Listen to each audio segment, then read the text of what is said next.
The flames roared like a living beast, devouring the apartment building as smoke choked the night sky. Firefighter Jake Callahan adjusted his oxygen mask, scanning the upper windows for survivors, until his radio crackled. Man trapped on the third floor, northwest corner. His boots pounded up the stairwell, but when he kicked open the door, he froze. The man coughing on the floor wasn't just another civilian. It was the same black guy who'd stolen his parking spot last week. The one he'd called a slur under his breath. And the guy recognized him too. The ceiling groaned above them, raining sparks. The man, early 30s, sweat glistening on his forehead, staggered to his feet, one arm clutching what looked like a photo album to his chest. His eyes locked onto Jake's nameplate, then his face. A flicker of recognition, then dread. "You gonna help me?" he wheezed. "Or let me burn?" Jake's gloved hands twitched at his sides. Protocol said move. His pride said otherwise. A beam crashed behind them, flames surging closer. The man didn't flinch, just held Jake's gaze like he already knew the answer. Then the radio squawked again. "Callahan, status." Jake reached for him, not to assist, but to shove past. "Stairwell's clear. Find your own way down." The man's mouth opened, but the words drowned in a thunderous crack as the hallway behind them collapsed. Now the only exit was the window, 3 stories up, with no ladder in sight. Jake's oxygen gauge beeped a warning. 5 minutes left. The man coughed violently, sinking to his knees. When he lifted his head, his voice was raw but clear. "Mom kept your letters." He flipped open the album, revealing a stack of yellowed envelopes addressed in Jake's teenage handwriting. To a father he'd never met. The floor shuddered beneath them. Somewhere below, a gas line exploded. And Jake realized, this wasn't just some stranger. This was family. The fire roared like a living thing, its heat searing through Jake's turnout gear as the photo album's pages fluttered open between them. A childhood photo stared back, Jake at 6 years old, grinning beside a man whose face had been carefully cut from every picture. His father. "You're lying," Jake spat, but his voice lacked conviction. The smoke swirled between them, carrying the acrid stench of burning memories. His oxygen alarm beeped again, for minutes now. The man coughed, wiping soot from his eyes. "Marcus Wilson. Your brother. Different mothers, same deadbeat dad." He flipped another page, a hospital record showing their father's name beside 2 birth dates, 5 years apart. "Mom kept everything after your letters stopped coming." A support beam cracked like gunfire above them. Jake instinctively grabbed Marcus's arm, pulling him sideways as flaming debris crashed where they'd stood.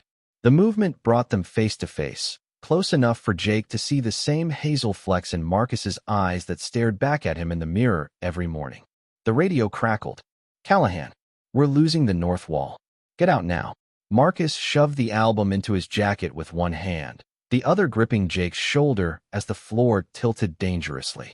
"You can hate me all you want after this, but right now, we both die unless you trust me." Outside, the ladder truck's spotlight swept past their window, illuminating the impossible drop. 3 stories of sheer brick, already crumbling from the heat. Jake's training screamed at him to wait for rescue. His pulse screamed louder. Marcus was already at the window, ripping down the smoke-blackened curtains. "Fire escape's gone. We'll use these." His fingers moved with practiced urgency, knotting fabric with the same precision Jake had seen in Army medics. "Unless you've got a better idea?" The ceiling above them groaned, raining chunks of plaster. Jake's oxygen mask hissed, 3 minutes of air left. He grabbed the other curtain, their hands brushing as they worked. The touch sent an unexpected jolt through him, the first time he'd willingly touched a black man since. He couldn't remember. "Tie it to the radiator," Marcus ordered, testing the weight. "I'll go first." Jake's grip tightened on the makeshift rope. "Why?" "Because you're the one with the death wish." Marcus's smile was grim as he swung a leg over the sill. "And I didn't wait 20 years to meet you just to watch you burn." The words hung between them as the building shuddered again. Somewhere below, glass shattered. The heat intensified, sucking the moisture from Jake's eyes until they burned. Marcus didn't wait for permission. He rappelled down the wall with surprising agility, the fabric straining under his weight. Halfway down, a knot slipped. Jake's heart lurched as Marcus swung wildly, his boots scraping against the blistering bricks before regaining footing. "Your turn." Marcus's shout barely carried over the inferno's roar. Jake hesitated. The radio was silent now. No more voices. No backup coming. Just the fire, and this man who carried his past in a singed photo album. He hooked his boots onto the rope just as the floor gave way beneath him. The sudden drop wrenched his shoulders, his gloves slipping on the fabric. He caught one glimpse of Marcus's outstretched arms below before smoke swallowed everything. Then the rope snapped. Jake fell through darkness, his training useless against the sheer terror of freefall. He braced for impact, but instead felt arms lock around him, both of them crashing onto a lower balcony in a tangle of limbs and pain. Marcus groaned beneath him. Definitely brothers. Same stubbornness. Jake rolled off, his ribs screaming. The balcony railings were already glowing red from the heat below. They had seconds before this level went too. Marcus staggered up, blood trickling from his temple. He pointed to the adjacent building, 4 feet across, an impossible jump over the alley below. Only way. Jake's legs trembled as he stood. The gap might as well have been a mile. His vision swam from smoke inhalation, the world tilting dangerously. Marcus grabbed his face, forcing eye contact. Listen, I spent my whole life wondering about you. Reading those letters you sent Dad before you gave up on him. His thumbs wiped soot from Jake's cheeks, the gesture oddly tender. Don't make me tell Mom I lost you the same day I found you. The raw vulnerability in Marcus's voice cut deeper than the flames. Jake nodded, backing up for a running start just as the balcony beneath them cracked. They jumped together. Jake's outstretched fingers brushed the opposite ledge, his body slamming against brick. For one heart-stopping second, he hung there, fingernails scraping mortar. Then Marcus's hand closed around his wrist, hauling him up with strength that shouldn't have been possible from an injured man. They collapsed on the rooftop, gasping as the fire consumed the building behind them in a whoosh of superheated air. In the distance, sirens wailed, too late. Marcus rolled onto his back, chest heaving. He pulled the photo album from his jacket, its edges charred but intact. Guess this means you're buying me a drink, after all. Jake stared at the stars, his entire worldview fracturing. The parking lot insult, the refusal to help, the lifetime of assumptions, all reduced to ashes in the face of this man who'd risked everything for him. The real fire was only just beginning. The rooftop gravel dug into Jake's palms as he pushed himself up, every muscle protesting. The cold night air stung his smoke-ravaged lungs, a stark contrast to the inferno still raging across the alley. Marcus lay sprawled beside him, one arm draped over the photo album like it was the most precious thing in the world. You okay? Jake rasped, the words scraping his throat raw. Marcus let out a pained chuckle. Define okay. He rolled onto his side, wincing as his ribs protested. Pretty sure I just lost everything I own in that fire. Jake's stomach twisted. He'd been inside that building, seen the family photos on the walls, the well-worn furniture. A whole life reduced to ashes because the fire department hadn't gotten there fast enough. Because he'd hesitated when it mattered most. Sirens wailed below as more trucks arrived, their rotating lights painting the rooftop in flashes of red and white. Jake automatically reached for his radio before remembering it had been destroyed in the fall. The realization hit him like a punch. He was off comms. Officially unaccounted for. They probably thought he was dead. Marcus followed his gaze to the chaos below. Your people are going to want answers. They're not my people. The words came out harsher than Jake intended. He wiped soot from his face, his fingers coming away black. Not anymore. A silence stretched between them, filled only by the crackling flames and distant shouts. Marcus studied him with an intensity that made Jake want to squirm. So what now, fireman? You going to pretend this never happened? Go back to your life like I don't exist. The question hung in the air between them, heavy with unspoken implications. Jake opened his mouth, then closed it again. What could he say? That 20 minutes ago, he'd have walked past Marcus bleeding in the street? That the only reason they were both alive was because Marcus had more compassion in his little finger than Jake had in his entire body? A metallic groan echoed from below as part of the building collapsed, sending a fireball twisting into the sky. The heat washed over them even 3 stories up, carrying with it the scent of burning memories. Marcus's whole life, gone in an instant. Jake made a decision. Come on. He stood, offering a hand. We need to get off this roof before someone spots us. Marcus eyed the outstretched hand like it might bite him. Why the sudden change of heart? Because I owe you. Jake kept his arm extended, his muscles trembling with exhaustion. And Callahans always pay their debts. The words seemed to startle Marcus as much as they surprised Jake. After a beat, Marcus took the offered hand, his grip firm despite the burns Jake could see blistering his palms. Funny, I thought Callahans were racist assholes. Yeah. Jake hauled him up, their faces inches apart. Turns out we're full of surprises. They picked their way across the rooftop, away from the glow of the fire. The adjacent building's access door was locked, but a well-placed kick from Jake's steel-toed boots solved that problem. The stairwell beyond was dark and smelled of mildew, a stark contrast to the hell they'd just escaped. Marcus hesitated at the threshold. You sure about this? Jake glanced back at the burning building, at the flashing lights converging on what was left of Marcus's home. You got somewhere else to be? For the first time, Marcus looked uncertain. The photo album trembled in his hands. Just so we're clear, this doesn't make us family. Wouldn't dream of it. Jake started down the stairs, his boots echoing in the narrow space. But it does make you the only person alive who knows why I just went AWOL from my own fire scene. The implications hung between them as they descended. Marcus's footsteps faltered behind him. You think someone set that fire? Jake didn't answer immediately. The timing was too convenient. Marcus's building going up just as they'd found each other. His radio going silent right when he needed backup most. I think we both have questions. And I know a place we can talk without getting interrupted. They emerged into a back alley slick with runoff from the fire hoses. Jake led them through a maze of side streets, his firefighter's knowledge of the city coming in handy as they avoided the emergency vehicles converging on the scene. After 20 minutes of silent walking, they reached a nondescript duplex on the outskirts of downtown. Jake's hands shook as he fumbled with the keys, not from exhaustion, but from the realization of what he was doing. Bringing a black stranger, into his home. A week ago, the idea would have been unthinkable. The lock clicked open. Jake hesitated on the threshold. It's not much. Marcus shouldered past him, his eyes scanning the sparse living room with clinical detachment. Better than a burning building. He set the photo album carefully on the coffee table, its singed edges leaving black smudges on the wood. You live alone? Yeah. Jake moved to the kitchen, grabbing 2 glasses and filling them from the tap. The water ran brown for a second before clearing. Since the divorce. Marcus accepted the glass, but didn't drink. Let me guess.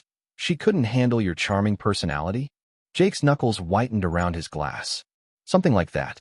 He drained the water in one go, the cool liquid doing little to soothe his raw throat. Look, we need to figure out what's going on. Who knew about Dash? A knock at the door froze the words in his throat.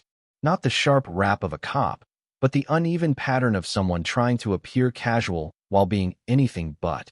Marcus's eyes locked onto Jake's. You expecting company? Jake set his glass down silently, motioning for Marcus to stay put as he moved to the door. The peephole revealed a familiar face, Lieutenant Daniels from the firehouse, out of uniform and looking decidedly uneasy. Jake's pulse kicked up a notch. Daniels shouldn't know about this place. It wasn't listed on any department records, a precaution he'd taken after the divorce. Callahan. Daniels' voice came through the door, unnaturally loud in the quiet apartment. You in there? We need to talk. Marcus appeared at Jake's shoulder, his breath warm against Jake's ear. Friend of yours? Not exactly.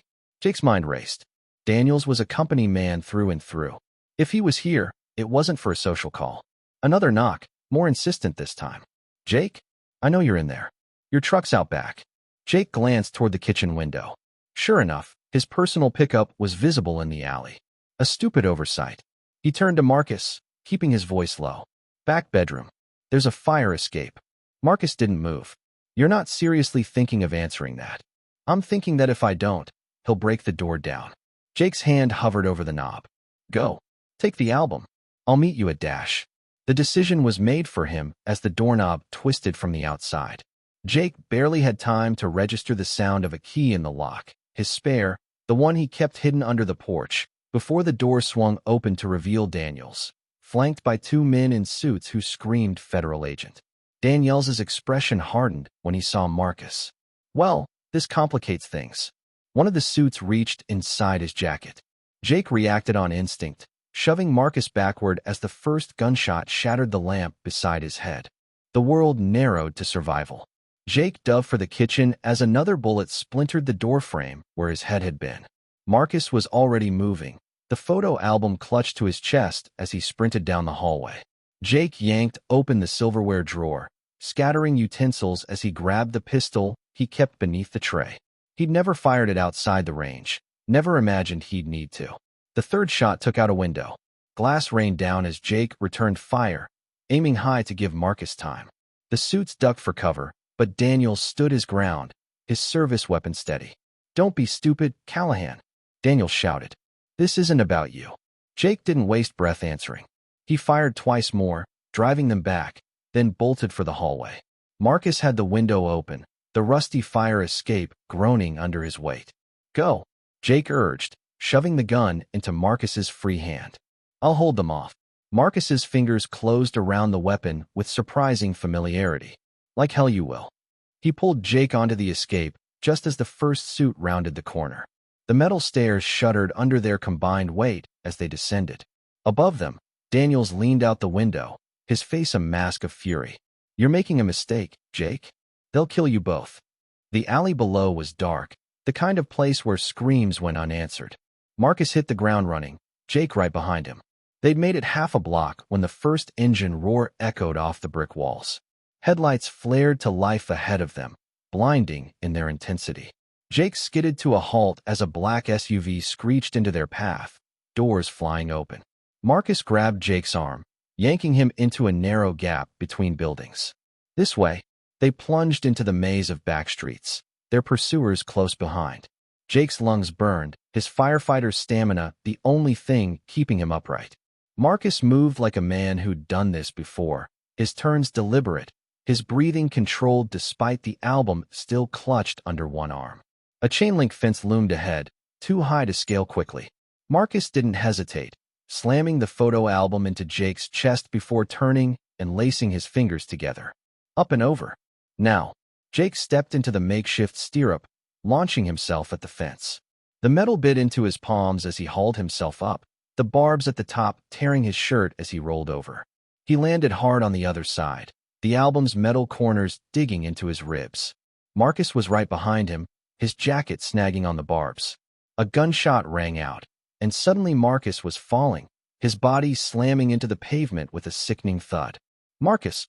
Jake scrambled to his knees, dragging his brother behind a dumpster as footsteps pounded closer. His hands came away wet with blood, not from the fall, but from a bullet wound high on Marcus's shoulder. Marcus gritted his teeth, shoving the gun back into Jake's hands. "Go. I'll slow them down." "Not happening." Jake ripped off his shirt, pressing it to the wound. "We do this together or not at all." Marcus's laugh was more of a cough. That the famous Callahan stubbornness? A car door slammed nearby. Voices argued about splitting up. Jake chambered a round in the pistol, his hands steady despite the chaos in his chest. "Nah, that's family." The blood soaking through Jake's makeshift bandage felt warm against his fingertips, a stark contrast to the cold concrete at his back. Marcus's breathing came in ragged gasps, each exhale puffing visible in the chilly alley air. Somewhere beyond their dumpster shelter, a car door clicked shut. "Still got that famous fireman's luck?" Marcus whispered, his attempt at humor undercut by pain. Jake peered around the dumpster's edge. Two figures moved at the alley's entrance, silhouetted by distant streetlights. One held a flashlight that swept methodically across the pavement. The beam caught the blood trail leading straight to their hiding spot. "Going to need more than luck," Jake muttered. He pressed the pistol's grip into Marcus's uninjured hand. "Can you shoot left-handed?" Marcus's fingers closed around the weapon with unsettling familiarity. "Better question, can you run with me on your back?" The flashlight beam inched closer. Jake gauged the distance to the next alleyway, 15 feet of exposed pavement. No cover. No guarantees. He gripped Marcus's arm. On 3. Before he could count, the photo album slipped from Marcus's lap, hitting the pavement with a thud that echoed like a gunshot in the narrow space. The flashlight beam jerked toward them. "Shit." Marcus raised the pistol as bootsteps rushed their position. The first shot went wide, sparking off the dumpster. The second caught their pursuer in the thigh, sending him crashing to the ground with a cry. His partner returned fire blindly, bullets ricocheting off brick walls. Jake seized the moment, hauling Marcus upright and dragging him toward the opposite alley. Marcus's blood left dark smears on the pavement as they moved, a trail any rookie could follow. Behind them, shouts and radio static signaled reinforcements. The connecting alley dead-ended at a boarded-up storefront. Jake kicked at the plywood until it splintered, revealing just enough space to squeeze through. The interior smelled of mildew and rat droppings, the floor littered with broken glass that crunched underfoot. Marcus collapsed against a display counter, his face pale under the streetlight filtering through broken windows. "Keep going," he panted. "Take the album. I'll dash." "Shut up." Jake ripped another strip from his already tattered shirt, tying it around Marcus's shoulder with more force than necessary. "You don't get to die before telling me why the hell the FBI wants us dead." Marcus's laugh turned into a cough. "Not FBI." He tapped the photo album's scorched cover. "Private security. Blackwater types. Dad pissed off some powerful people." Glass shattered somewhere in the building's front. Jake dragged Marcus behind the counter just as flashlight beams swept through the dust-filled air. "Thermals picking up 2 heat signatures," a voice called. "Back of the store." Jake's fingers closed around a length of rusted pipe lying amidst the debris. Hardly a fair fight against automatic weapons, but better than nothing. He met Marcus's gaze in the dim light, seeing his own grim determination mirrored there. The footsteps advanced methodically, pausing at each potential hiding spot. Jake counted the rhythm.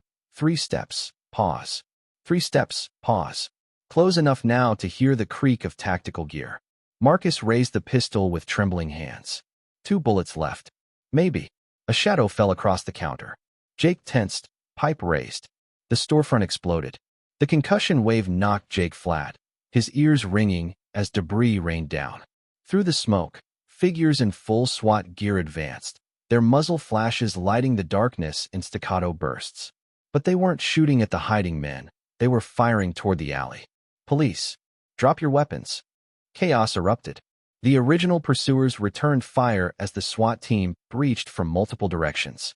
Jake seized Marcus's arm, dragging him toward a back exit as the firefight raged behind them. The rear door opened onto a loading dock overlooking train tracks. Below, a freight train rumbled past, its slow speed perfect for what Jake had in mind.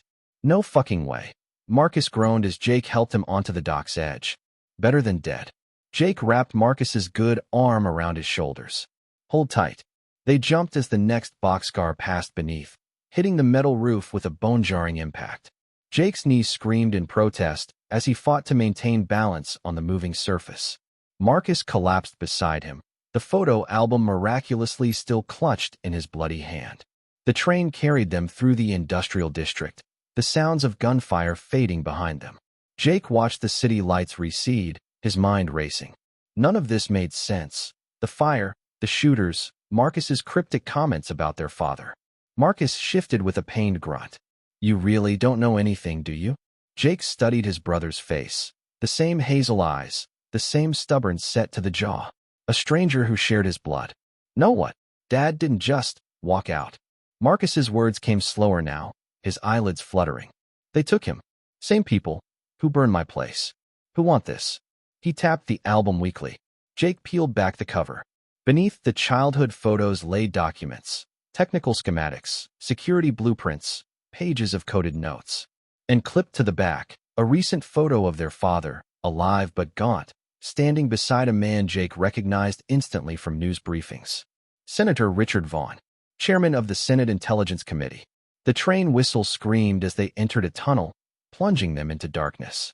When they emerged, Marcus's eyes were closed, his breathing shallow. Jake pressed fingers to his brother's neck, relieved to find a pulse, however weak. The album's contents burned in his hands, heavier than any fire he'd ever faced. Somewhere ahead, the train would stop. Somewhere, those men would be waiting.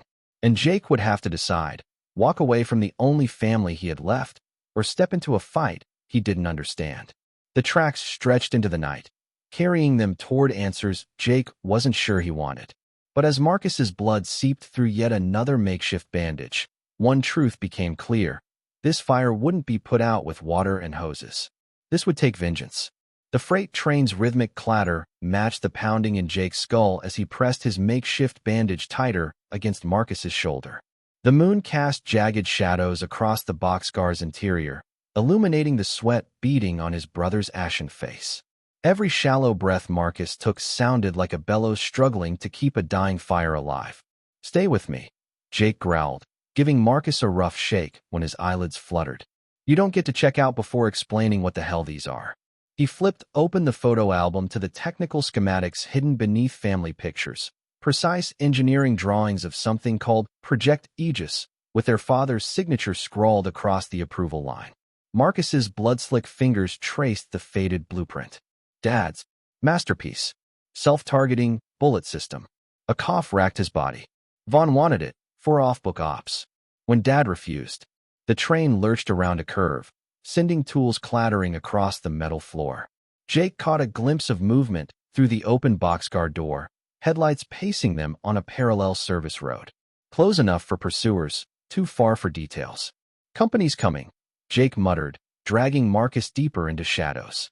His firefighter's boots crunched over broken glass as he scoured the car for anything usable.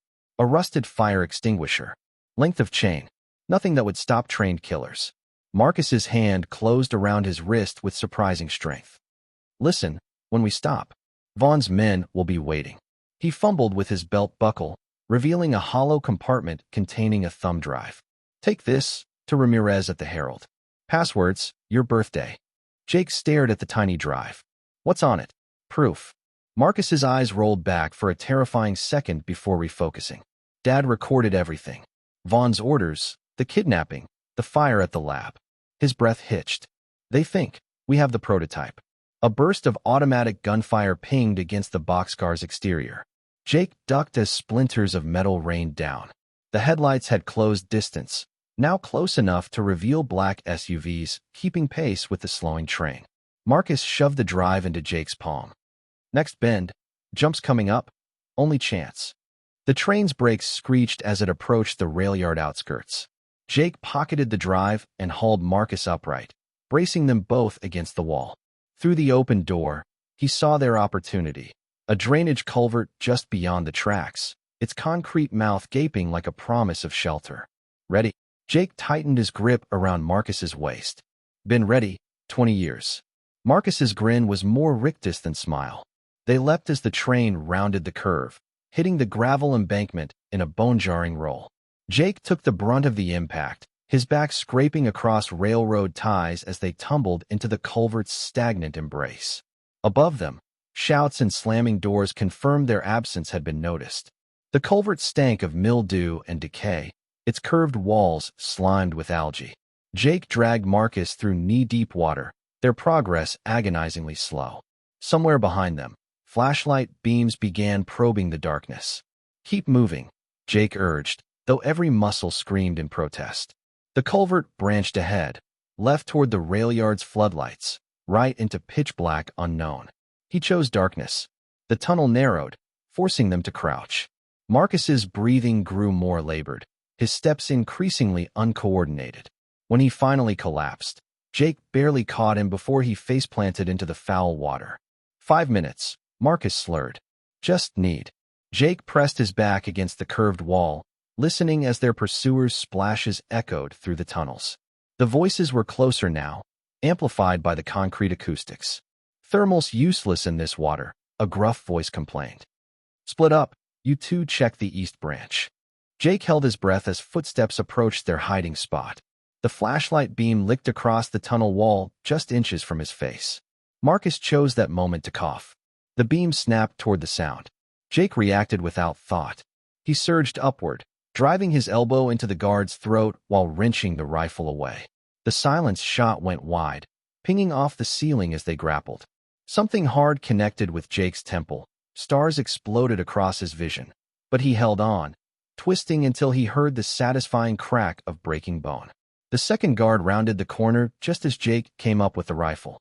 3 quick taps to the chest dropped him like a sack of cement. Marcus stared at the weapon in Jake's hands with something like pride. Guess bigotry wasn't your only inheritance. Jake didn't have time to process that as more shouts echoed through the tunnels. He stripped the dead men of spare mags and a first aid kit, jamming morphine into Marcus's thigh before shouldering him again. Where does this tunnel come out? Old Brewery District. Marcus's words slurred from the drugs. Safe house, 3 blocks west, red door. The morphine gave Marcus just enough strength to stay upright as they emerged into an alley strewn with broken kegs. The brewery's skeletal remains loomed against the pre-dawn sky, its broken windows like empty eye sockets. Somewhere in the distance, sirens wailed. The safe house was a narrow row house sandwiched between abandoned buildings. The red door was barely visible under layers of grime, its brass knob tarnished green with age. Marcus fumbled a key from his shoe and missed the lock twice before Jake took over. The interior smelled of dust and gun oil. Jake barely registered the sparse furnishings before lowering Marcus onto a threadbare couch. The first aid kit yielded proper bandages, which he applied with hands that shook only slightly. Marcus watched through half-lidded eyes as Jake inventoried their stolen arsenal. "You're taking this surprisingly well." Jake chambered around in the rifle with more force than necessary. Turns out nearly getting killed focuses the mind. He tossed Marcus a pistol. "Now talk. Start with why Vaughn would torch an entire apartment building over some blueprints."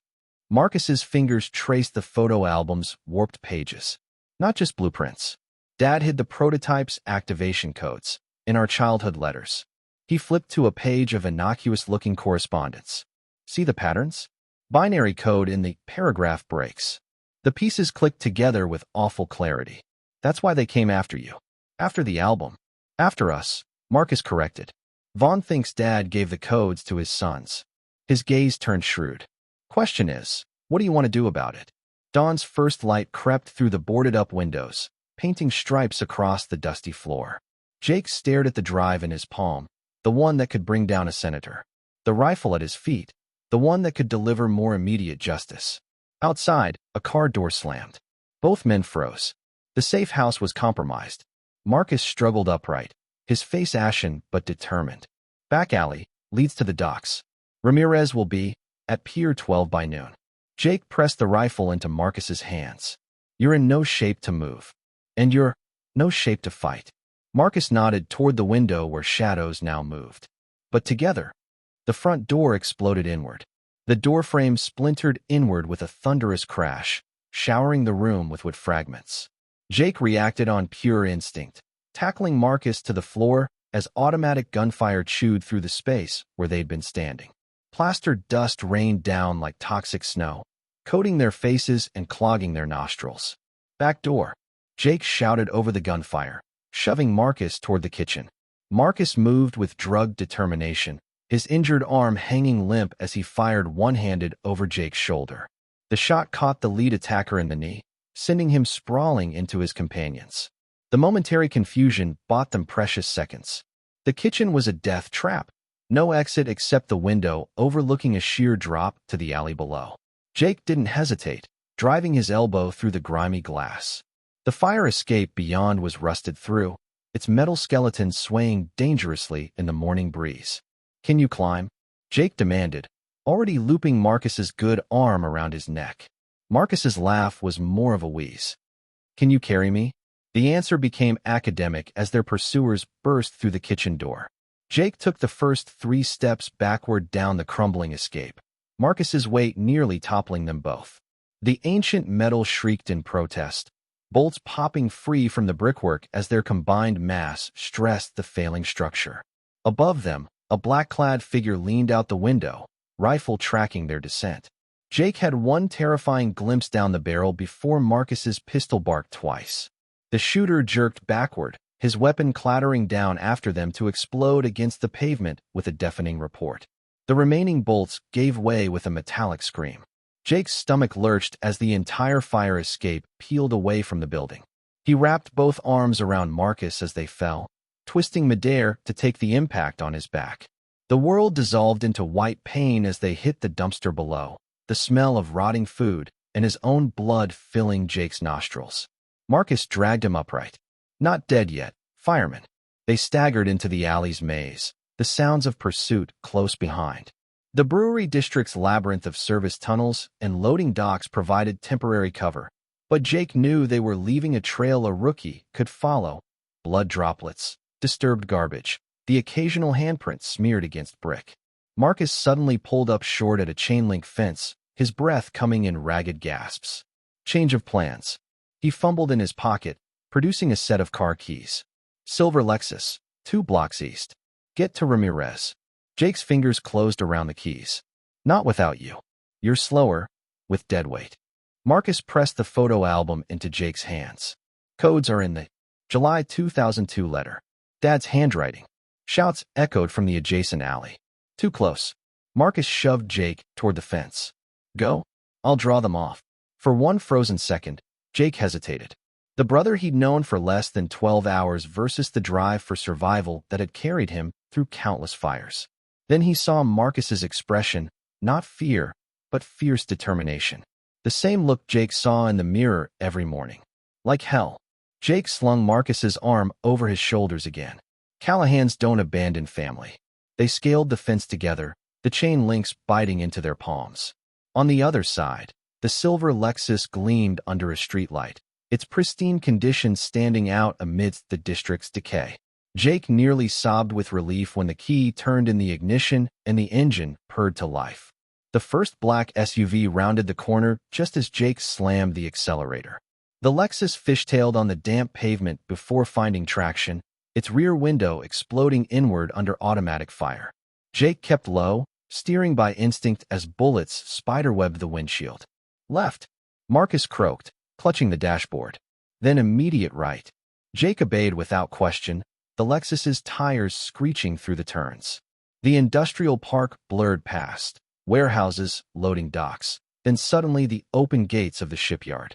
Dawn's light painted the cranes in silhouette, their towering forms like sentinels guarding the pier. Marcus directed them to Pier 12, where a lone figure stood beside a fishing trawler. The man, Ramirez, dropped his cigarette when he saw the bullet-riddled Lexus skid to a halt. Christ, Marcus, Ramirez breathed, taking in their bloodied appearance. You bringing the war to my doorstep now. Just the after-party.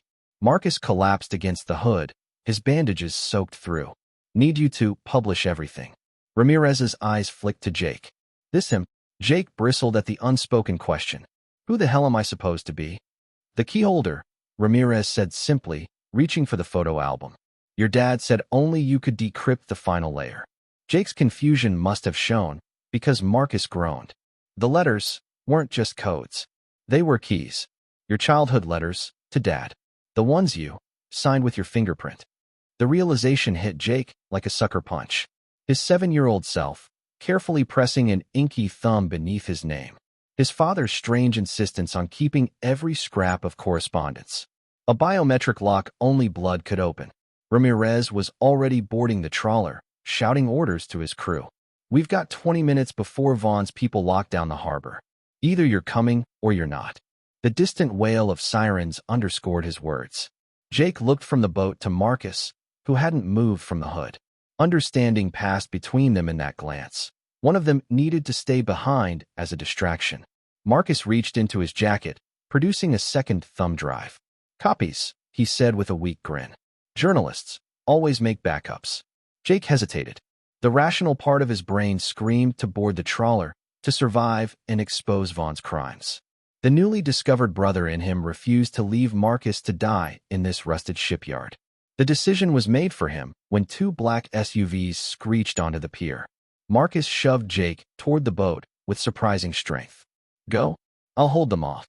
Jake stumbled backward, the photo album clutched to his chest. He expected to see fear in Marcus's eyes as their enemies closed in. Instead, he saw something far more dangerous, resolve. The same stubborn Callahan blood that had kept Jake fighting through countless infernos now burned in his brother's gaze. The first shots rang out as Jake's feet hit the deck. Ramirez's crew severed the lines, the trawler's engines churning the filthy harbor water to foam. Jake watched from the stern as Marcus raised his stolen rifle with steady hands, his final stand illuminated by the rising sun. The last thing Jake saw before the pier disappeared behind warehouses was Marcus's grin, fierce and unrepentant, as he fired round after round into the advancing shadows. Then the trawler rounded a breakwater, and his brother was gone. Ramirez appeared at Jake's shoulder, pressing a satellite phone into his numb fingers. Call whoever you've got left. This war's just beginning. Jake stared at the photo album in his hands, its pages holding the secrets that had already cost so much. Somewhere ahead lay answers, vengeance, maybe even justice. Behind him, in the smoke and gunfire, lay the only family he'd ever truly known. The trawler plowed through the harbor waves, carrying Jake toward a reckoning years in the making. Vaughn didn't know it yet, but the fire was coming for him. And Jake Callahan had just become the spark. The trawler's diesel engines throbbed like a wounded heartbeat as it plowed through the choppy harbor waters. Jake stood at the stern, gripping the rusted rail until his knuckles turned white, watching the plume of black smoke rising from the pier until it disappeared behind the breakwater. His reflection in the oily water looked like a stranger, hollow-eyed, streaked with soot and blood, holding the photo album like it was the only thing tethering him to earth.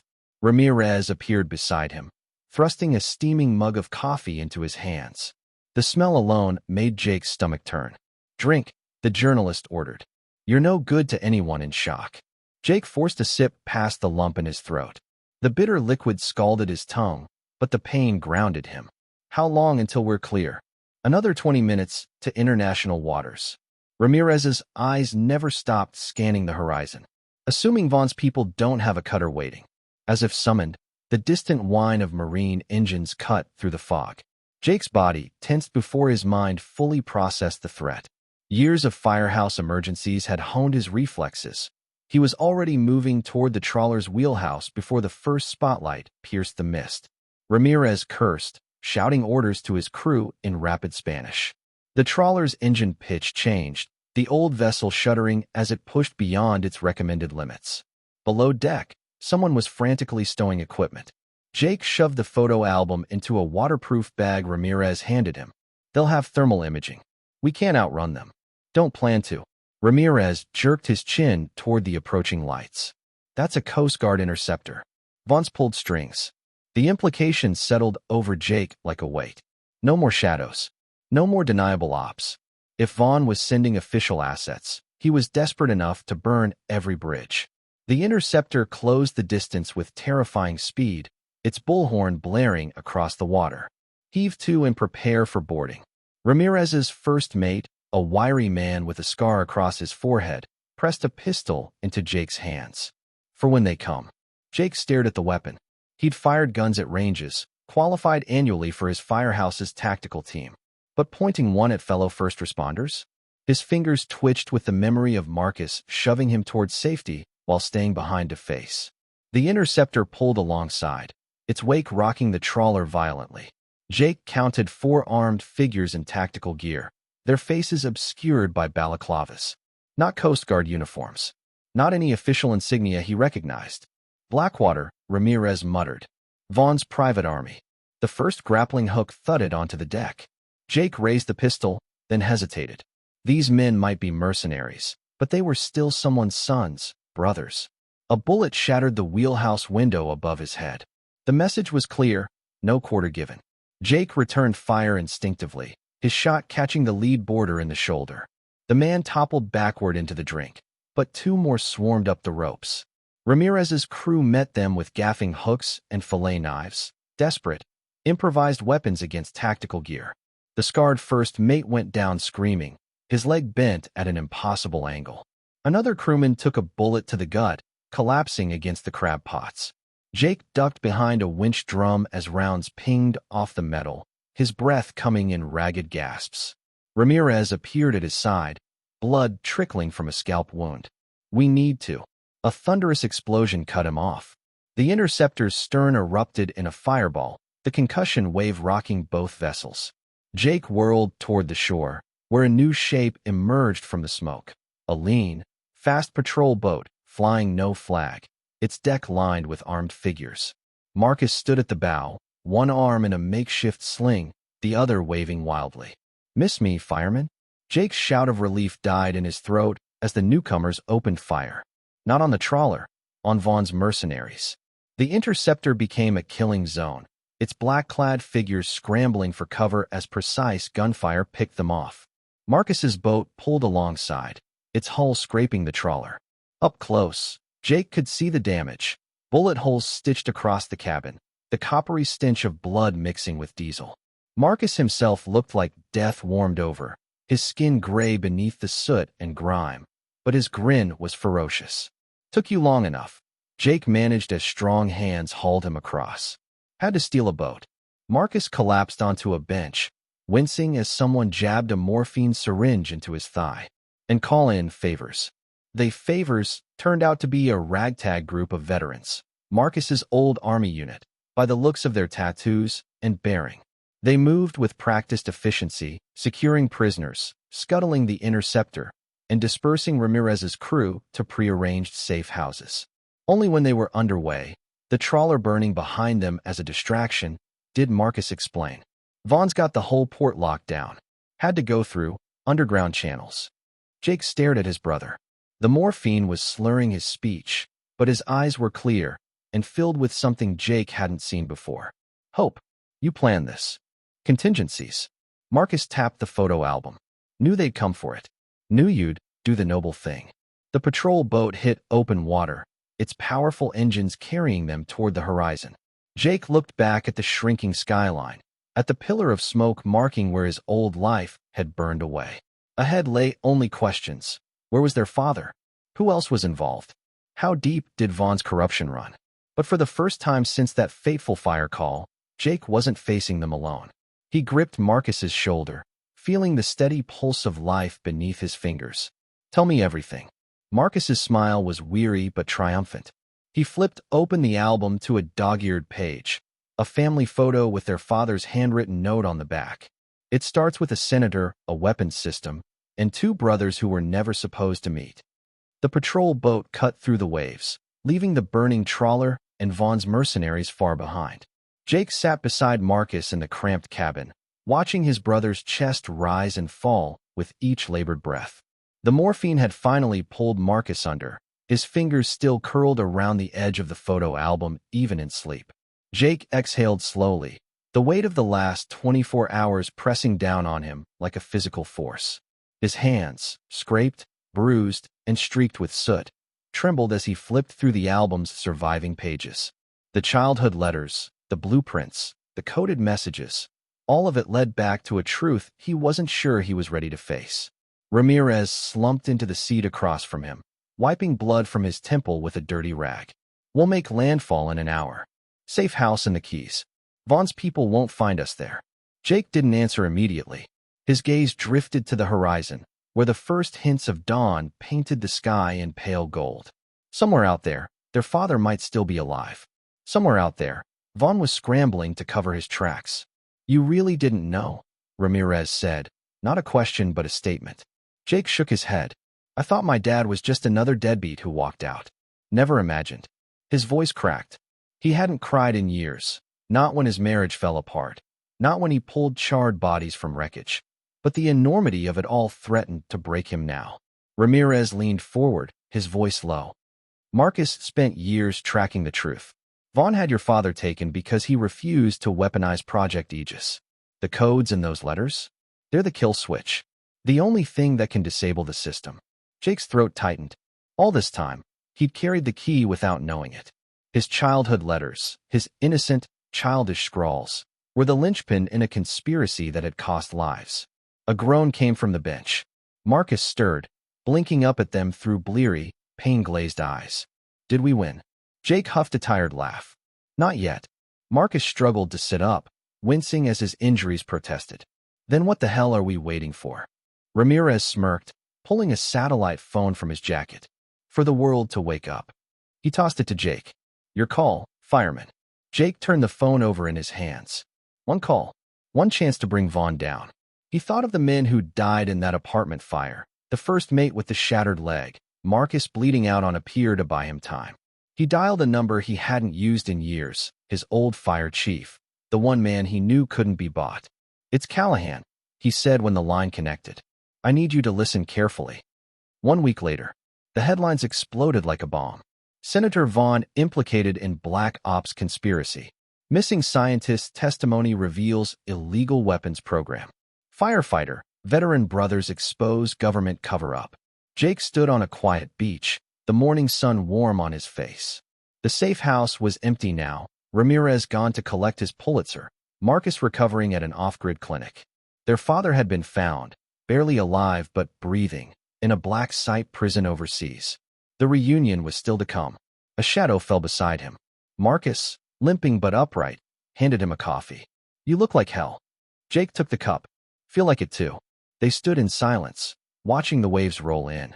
The last week had been a whirlwind of debriefings, media blackouts, and sleepless nights.